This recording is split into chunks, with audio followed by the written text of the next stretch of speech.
अनिल कुमार जी, राजा महाराज।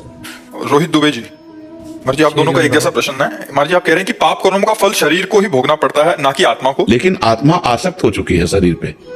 समस्या तो इसी बात की फंस गई ना कि आत्मा शरीर में आसक्त हो सकती है। जैसे तुम ईमानदारी से बताओ, तुम अपने को आत्मा मानते हो, शरीर मानते हो ना, इसीलिए उसको बार बार दुख भोगना पड़ रहा है, जन्म मरण भोगना पड़ रहा है। यही बात को, इसी को जो हम साधना के द्वारा अपने को अलग देख लेते हैं तो जीवन मुक्त हो जाता है, वो विदेह मुक्त हो जाता है, वो मोक्ष को प्राप्त हो जाता है। समस्या तो यही है कि निर्विकार आत्मा विकारी शरीर में फंस गई।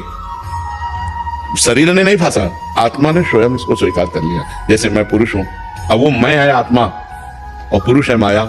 अब आत्मा ने माया को पकड़ लिया और कह रहा है माया ने मुझे पकड़ लिया।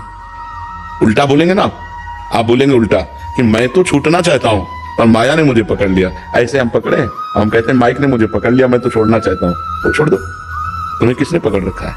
तुम ही काम को भोगते हो, तुम ही क्रोध करते हो, तुम ही लोभ करते हो, तुम ही मोह करते हो। तुम्हें किसने पीड़ा दी?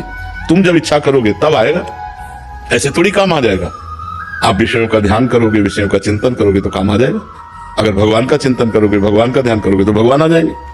तो हमारी गलती हो गई है, इसी गलती को मिटाने के लिए हमें मानव देह मिला है। हम खूब नाम जप करें, शास्त्र स्वाध्याय करें, गंदे आचरणों का त्याग करें, पवित्र भोजन करें, समाज को सुख देने वाले कार्य करें, किसी को दुख न दें। अभी ज्ञान प्रकट होना शुरू हो जाएगा और जैसे जैसे ज्ञान प्रकट होगा तो जैसे हम आपको अलग देखते हैं ना, ऐसे हम अपने शरीर को अलग देखते हैं।